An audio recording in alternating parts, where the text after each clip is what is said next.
नमो विच्छायाणम् नमो लोये सवसाहुणम्। पंच परमेष्टि भगवान की, 24 तीर्थंकर भगवान की, देवादिक खजराट श्री ऋषभ देव भगवान की, देवादिक खजराट चिंतामणि पार्श्वनाथ भगवान की, अंतिम तीर्थेश भगवान महावीर स्वामी की, सर्वज्ञ देव रामचंद्र भगवान की,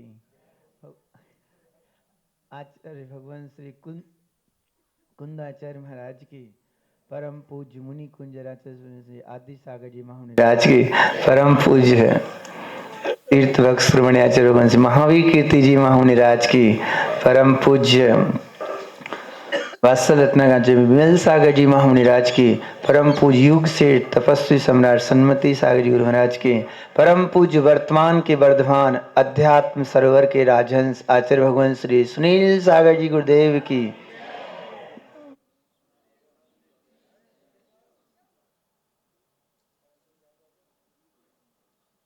अहो आत्मन, अभी तक जड़ की दृष्टि रही, जड़ की दृष्टि ज्ञानी भव भव में बनाई, चैतन्य स्वभाव की दृष्टि हमने अभी तक की ही नहीं। हम कहीं भी जाएं पर अपने चेतन स्वभाव की दृष्टि सदैव बनाएं। ज्ञानियों, गर्भस्थ मां है, गर्भ में पलने वाला बेटा, और मां सपने देखती है। जब किसी बच्चे को पल्ले में खेलते हुए देखती है और उसके गर्भ में पल रहा है बालक, तो वो सोचती है कि मेरा बेटा भी ऐसे ही पल्ले में खेलेगा। जब किसी बच्चों को पीड़ा करते हुए खेलते कूदते देखती है तो मां सोचती है कि मेरा बेटा भी ऐसा ही खेलेगा। और जब किसी की शादी हुई बारात जा रही है, दूल्हे को देखती है तो सोचती है मेरा बेटा भी ऐसा ही एक दिन बेटे की भी शादी होगी। और जब कोई किसी के बहुत अच्छी जॉब या फैक्ट्री का मालिक बन गया या कुछ बड़े पद पर पहुंच गया है, उसको निहारती है तो वो सोचती है मेरा बेटा भी ऐसा उच्च पदस्थ व्यक्ति बनेगा, यानी महान बनेगा। यानी जिन जिनको वो देख रही है माँ, तो वो सब चीजें अपने बेटे पर घटित करती जा रही है। देख रही है अनेकों घटनाओं को, रास्ते में चलते हुए अनेक घटनाएं दिख रही हैं और उनको देख कह रही, सोच रही है कि मेरा बेटा भी ऐसा ही बने। यानी हम भी अरहंत को देखें, साक्षात विराजमान गुरुदेव सुनील सागर जी को देखें और अपने आप पर घटित करें कि हम भी इन जैसे निर्गंथ मुनि बने, हमारा चेतन रूपी बेटा भी ऐसा ही भगवान बन जाए। हर पल हमें अपने ध्रुव स्वभाव की दृष्टि रखनी कि मैं भी उस परमात्म तत्व को कब पाऊंगा।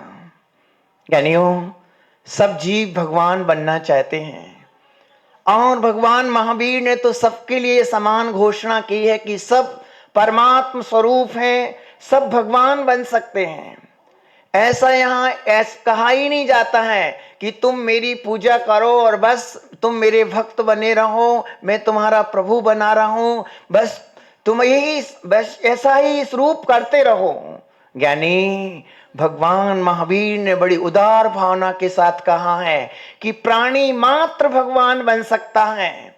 रामचंद्र जी भी अपने जैसे एक साधारण से जीव थे। रामचंद्र जी का जीवन एक साधारण सा जीवन था। महावीर स्वामी भी अपन जैसे ही थे, पर वो इतनी ऊंचाइयों को कैसे प्राप्त कर पाए और हम वहीं के वहीं क्यों। रामचंद्र जी ने अपने जीवन में अहिंसा को अपनाया, मर्यादाओं को अपनाया, सत्य और त्याग को अपनाया, आचौर्य ब्रह्मचर्य जैसे पावन सिद्धांतों को अपने जीवन में जिया। इसलिए आज रामचंद्र जी की जय जयकार की जा रही है। सब उनको भगवान और प्रभु मान करके वंदना करते हैं।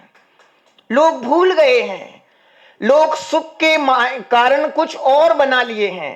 लोगों ने सुख चाहने की इच्छा सबने रखी है। सुख चाहते हैं कि मैं सुखी हो जाऊं, बहुत अच्छे से जीवन जीऊं, और सुखी होने के लिए बहुत सारे लोग उपाय भी करते हैं। उपाय क्या करते हैं? उनको कुछ, कई लोगों को ज्ञान तो कुछ है ही नहीं, समझ है ही नहीं, तो उपाय करते हैं क्या? अच्छा स्पर्श हो गया और बहुत फीलिंग हो रही है, ठंडी ठंडी, गरम गरम, तो वो उसको सुख मान लेते हैं। कोई रसना को सुख मान लेते हैं, कोई घ्राण के विषय को सुख मान लेते हैं। यानी पंचेंद्रिय के भोग मिल गए तो उनको हम सुख का सुख मान लेते हैं। ज्ञानी, इनमें सुख नहीं है। कई बार तो ये जीव सही सही बोध नहीं होने पर अपनी मर्यादाओं को तोड़ करके गलत आचरण पर चला जाता है। क्यों? वो चाहता सुख है। कोई व्यक्ति भी, क्यों ना कोई व्यक्ति हो, वो व्यक्ति सुख चाहता है। गाली भी देने वाला भी व्यक्ति हो तो भी वो गाली दे करके सुख चाहता है कि मैं गाली दे रहा हूं तो मुझे सुख होगा। यहां से गंदे काम कर रहा है तो भी सुख। कोई शराब पीता है तो वो सोचता है इससे सुख होगा। कोई चोरी करता है तो वो सोचता है इसमें से मुझे सुख होगा। ज्ञानियों, ये हमारी सोच है कि इन असंयममय प्रवृत्तियों में, कषाय से भरी हुई प्रवृत्तियों में हम सुख देखते हैं। ये हमारी गलती है। भगवान ने कहा है कि विषयों में सुख नहीं है। विषयों के जो सुख हैं क्षणिक हैं। आज हमें थोड़ा सा सुख हुआ, कल वो विनाश को प्राप्त हो जाएगा। और जो विनाश को प्राप्त हो जाने वाला सुख है वो वास्तव में सुख नहीं, सुखाभास है। उससे हम गलत आचरण भी करने लग जाते हैं। और जो हमारा सुख है हमारे अंतरंग में है, वो इतना ही सिर्फ निर्णय करना है। देखा जाए, यदि व्यक्ति भगवान महावीर के सिद्धांतों को अपना ले और रामचंद्र जी की पावनमयी मर्यादाओं को अपना ले, इसमें कुछ मेहनत भी नहीं लगती है। अभी हम त्याग और संयम को बड़ा यानी क्लेश का कारण मान लेते हैं, कष्ट का कारण मान लेते हैं। कोई तप करना हो तो हम सोचते हैं बहुत कठिनाई से भरा हुआ है। हमें आत्म ध्यान करना है तो भी हम कठिनाई मान लेते हैं। अहिंसा का पालन करना है तो हम कठिनाई मानते हैं। थोड़े संयम की पालना करना है तो कठिनाई मानते हैं। कठिनाई मान ली ज्ञानी, इसलिए बहुत सारे अपराध और बढ़ते जा रहे हैं।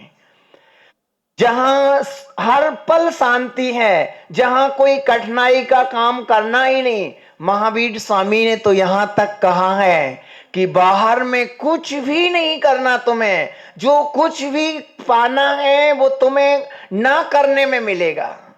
कितनी बड़ी बात है, ना करने में मिलेगा। ना करने का मतलब बाहर का कुछ भी नहीं करना है, ना चलना, ना बैठना, ना सोना, ना उठना, ना गाना, ना गीत, कुछ भी नहीं करना।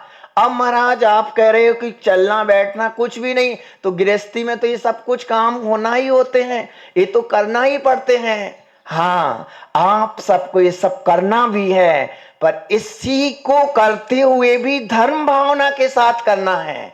आपको भोजन बनाना है तो भोजन तो करना ही है, तो शुद्ध शाकाहारी भोजन करो। जो हम भोजन कमा रहे हैं, ला रहे हैं, वो किसी के पेट पर लात मार करके तैयार तो नहीं किया है। किसी पंचेंद्रिय जीवों का घात करके भोजन तैयार तो नहीं किया है। वो जो हमें पीना है, पानी पीना है, महावीर स्वामी ने तो कहा है पानी को छान करके पियो।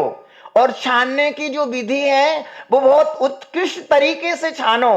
अब ऐसे नल में टोटी लगा, अभी कई जैनी भाई, कई लोग ऐसे हैं कि कहते हैं अहिंसा धर्म की हम पालना कर रहे हैं, और नल की टोटी में वो क्या बोलते हैं, वो छन्नी लगा देते हैं, वो नीली पीली लाल गुलाबी हो गई है, चिकनी चिकनी हो गई है, कहते मैं अहिंसा धर्म की पालना कर रहा हूं, बराबर कर रहा हूं।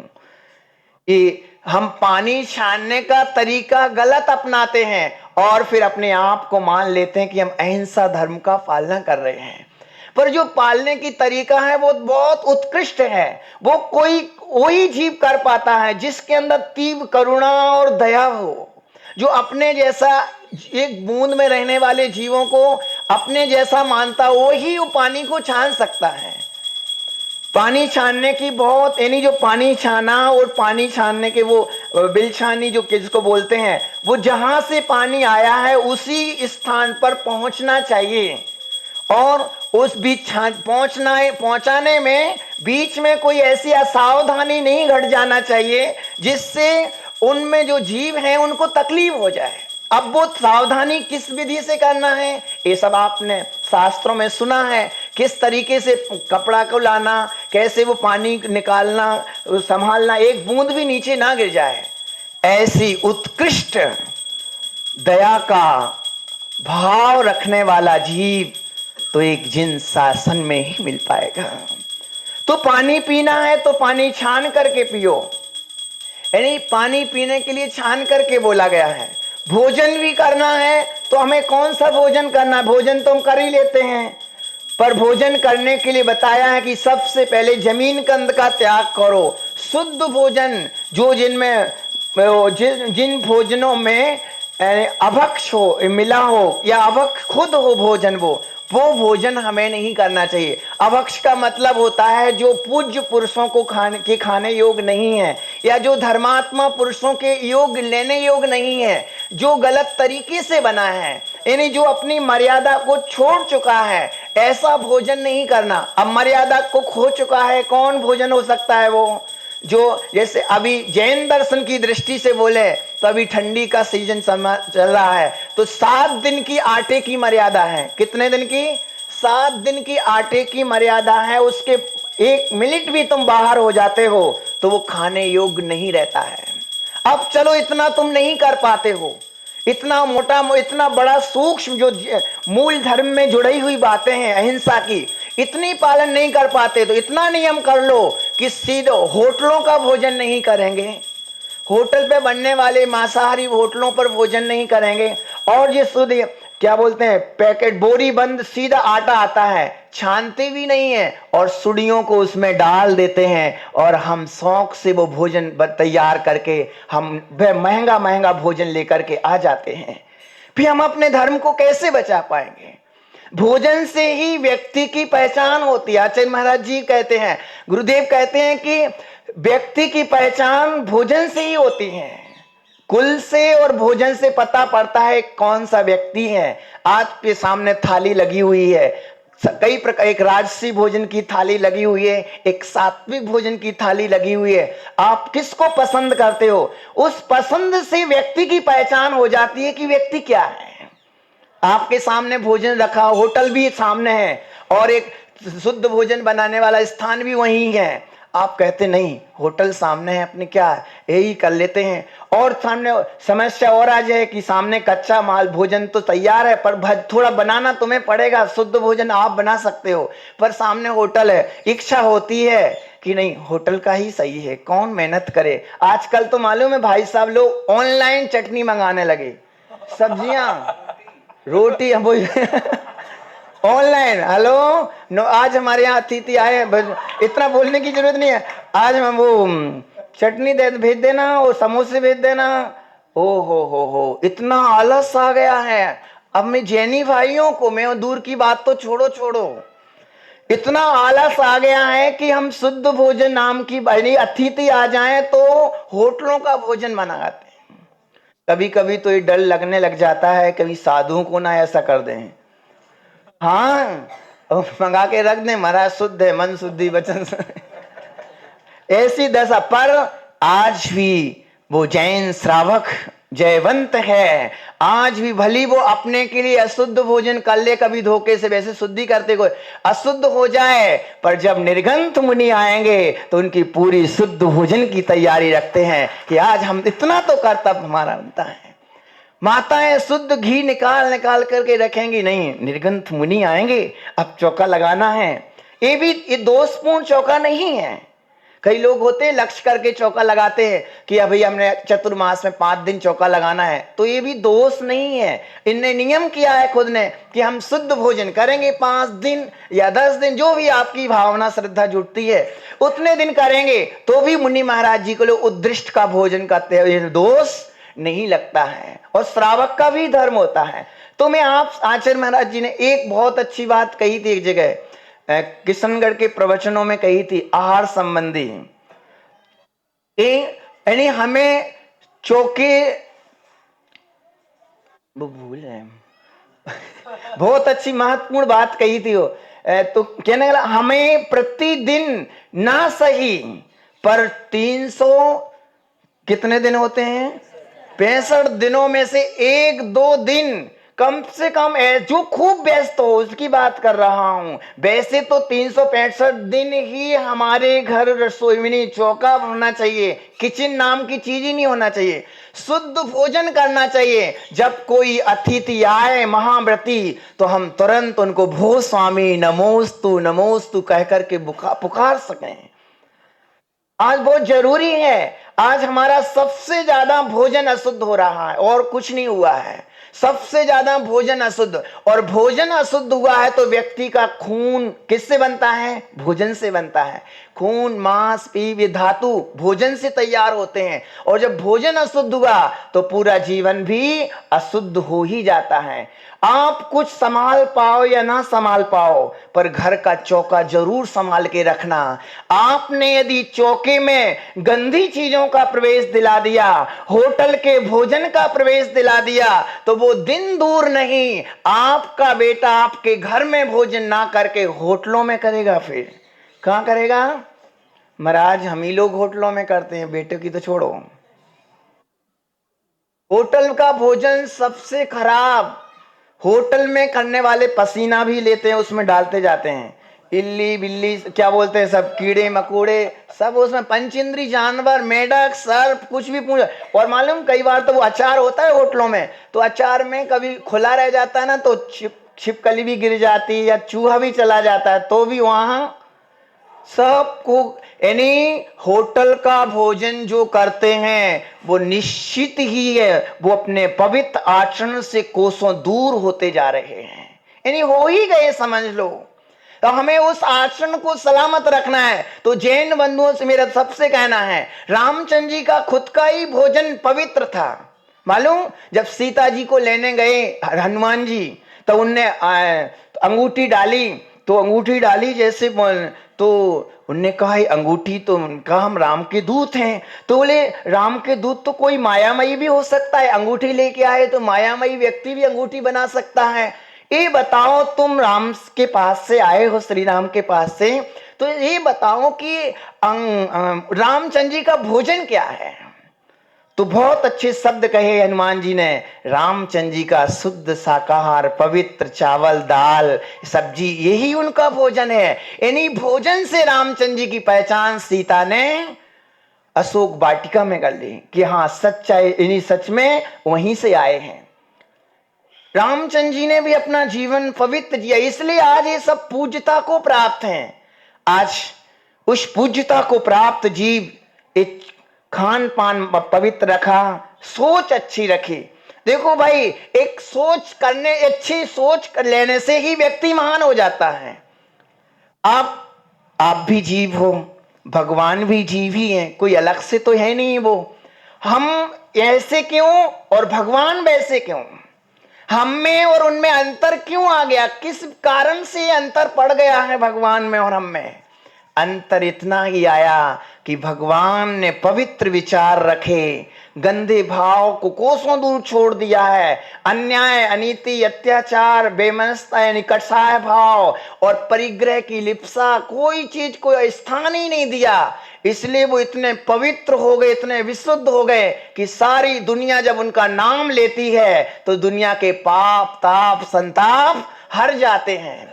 और हमने कसाओं का सम्मान किया, अभक्ष खाना शुरू किया, पाप का काम किया, दूसरे के वैभव पर नियत डालना, गलत नियत डाली, दूसरे के परिग्रह को अपना बनाने की कोशिश की, चोरी की, गंदे काम किए। आप सब लोग एक छोटा सा नियम गुरु जी के सानिध्य में ले सकते हो कि हम कभी किसी जीव को नहीं सताएंगे, झूठ नहीं बोलेंगे, चोरी नहीं करेंगे, कुशील का सेवन नहीं करेंगे और परिग्रह यानी नहीं संग्रह करेंगे, जितनी आवश्यकता है उतना ही रखेंगे। या जो हमारे भाग्य में है मिला है उसमें ही संतुष्ट रहेंगे। किसी के पास कितना भी वैभव हो पर हम गलत नजर से उसको नहीं देखेंगे। यदि इन धर्मों को यदि जीवन में धारण कर लिया तो ये जीव अभी भी आनंद को प्राप्त हो सकता है। और आज हम सब बहुत सौभाग्यशाली हैं, गांववासी तो बहुत सौभाग्यशाली हैं कि जिन शासन की ध्वज पताका फहराने वाले आचार्य गुरुदेव और पूरा जिन शासन जहां आत्म कल्याण का मार्ग मिलता है, एक आत्म कल्याण का पथ कहीं है तो यही है। तुम कहीं चले जाना, लोगों को पता ही नहीं पानी छानना, लोगों को पता नहीं धर्म क्या होता है, कर्म क्या होता है, किस तरीके से जीवन जीना चाहिए। हमें अपने आत्मा का वैभव बताने वाला शासन और उन शासन का संचालन करने वाले, अभी इस पंचम काल में कौन इस शासन को वृद्धि कर रहा है बताओ भाई, बोलो ज्ञानियों, ज्ञान सागर। इस शासन महावीर स्वामी के शासन को कौन बढ़ा रहा है? आज तो नजर आ रहा है कि इस शासन को बढ़ाने वाले जो खुद उस शासन में ढल गए या खुद महावीर स्वामी में जीवन जी रहे हैं। ध्यान रखना, जो व्यक्ति खुद पापी हो, खुद भोगी हो, वो कभी त्याग की बात नहीं कर सकता है, वो कभी आपको श्रेष्ठ आचरण की सीख पूर्ण जोर के साथ नहीं दे सकता है। पर जो खुद ही उस पवित्रता को जी रहे हों और फिर पवित्रता का उपदेश देते हैं तो लाखों जीवों पर प्रभाव पड़ता है। वो आचार्य भगवान सुनील सागर जी गुरुदेव, जिनने खुद महावीर स्वामी को जिया, महावीर स्वामी के अपरिग्रहवाद को जिया। अकेले कहने से काम नहीं होता है। परमाणु मात्र सुई के छेद में ऊंट तो चला भी जाए, सुई में होता ना वो होल, तो उसमें ऊंट तो एक बार चला भी जाएगा, पर परमाणु मात्र परिग्रह से कभी निर्वाण नहीं होगा। जिनको ये पूर्ण विश्वास हो गया है कि अंश मात्र भी परिग्रह हमारी यानी आत्म शांति में बाधक बन जाता है, जिनको ज्ञानियों आत्म वैभव से च्युत होने का बहुत डर लगा हुआ है कि बाहर के वैभव आत्मा के वैभव से दूर कर देते हैं। बाहर के लोग बाग, संसार के समागम हमें आत्म वैभव से दूर कर देते हैं, परिग्रह हमें आत्म वैभव से दूर कर देता है। इसलिए आचार्य महाराज जी ने देखो आरंभ परिग्रह सब कुछ छोड़ दिया। जो आत्मा से दूर कर देता है, सुनना, जो आत्मा से बिल्कुल दूर कर देता है वो परिग्रह, बताओ आचार्य श्री के पास क्या है? वो क्या है? आकिंचन। जिस चिंतन के बल से भगवान बना जाता है, उस आकिंचन की भावना को के साथ जी रहे और उस आकिंचन को चरितार्थ भी किया है। जो आगम में कहा है सिर्फ गात्र मात्र परिग्रह, वो आचार्य भगवान के पास है। लिखने के नाम पर आप देख रहे हो कभी आचार्य महाराज जी के पास कोई पत्र भेजते हैं ना, तो उसके पीछे खाली स्थान रहता है। अपनी जो गाथाएं जो लिखते हैं वो चाहे तो बहुत महंगी डायरी भी आ सकती हैं, बहुत बड़े बड़े उच्च क्वालिटी वाले भक्त भी हैं और डायरी भी सोने चांदी से जड़ी हुई भी आ सकती है, पेज भी बहुत महंगे वाले भी हो सकते हैं। पर नहीं, उनके पास वो छोटे छोटे टुकड़े कागज और उनके पीछे भी गाथाएं लिख देते हैं। यानी आकिंचन स्वरूप में रहने वाले एक एक चीज की महिमा जानते हैं और एक चीज की वेस्टेज नहीं जाने देते। ये चीज अनावश्यक चीज हो रही है, ये ध्यान रखना। जिसको ये ज्ञान है वो कि ये चीज अनावश्यक है और ये चीज आवश्यक है, ये है, ये उपादेय है, ये अच्छा है, ये बुरा है, ये निर्णय जिसको हो गया है वही हमें सम्यक मार्गदर्शन कर सकता है और कोई मार्गदर्शन नहीं कर सकता।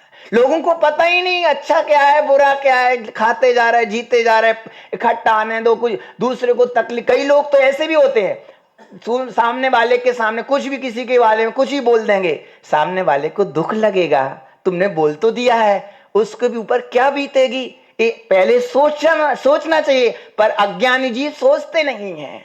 ज्ञानियों, जिनको आगे पीछे का बोध है, ये चीज यहाँ इनके साथ होगी तो इनको क्या तक बीतेगी, ये धर्म क्या है, अधर्म क्या है, पुण्य क्या है, पाप, भली भांति जो तत्व को अतत्व को दोनों तरीके से समझा सके, वही ज्ञानी हमारे जीवन को आनंदित करने में निमित्त बन सकते हैं। तो एकमात्र अभी आपके सामने विराजे आचार्य भगवान सुनील सागर जी गुरुदेव, जो भगवान महावीर के शासन को अभी तक बढ़ा रहे हैं।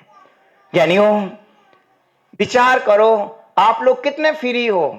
अभी यहां से जाना है, आप लोगों को घर जाओगे ना, रास्ते में कितनी बार कितनी जगह जगह बाटल खरीद के गुड गुड गुड, है ना और कितनी जगह आप मुख मार लोगे, क्या बोलते हैं, भोजन, चाट पकौड़ी देखी, पेट तो भरा है, चलो पी तो लो, कोई बात नहीं, शिकर जी की दूध जानने दो, यहीं कर लेंगे अभी, तो क्या कर लेंगे, भोजन कर लेंगे कई बार। कहने का मतलब, हमने अपने जीवन को इतना इजी बना लिया, इतना सरल बना लिया है, इसको हम सरल कह लेते हैं, इतना ऐसा बना लिया है, इतना बना लिया है सरल कि हमारा बस इस कष्ट कठिनाई हमें महसूस वो लगती है, तकलीफ कारण बनती है।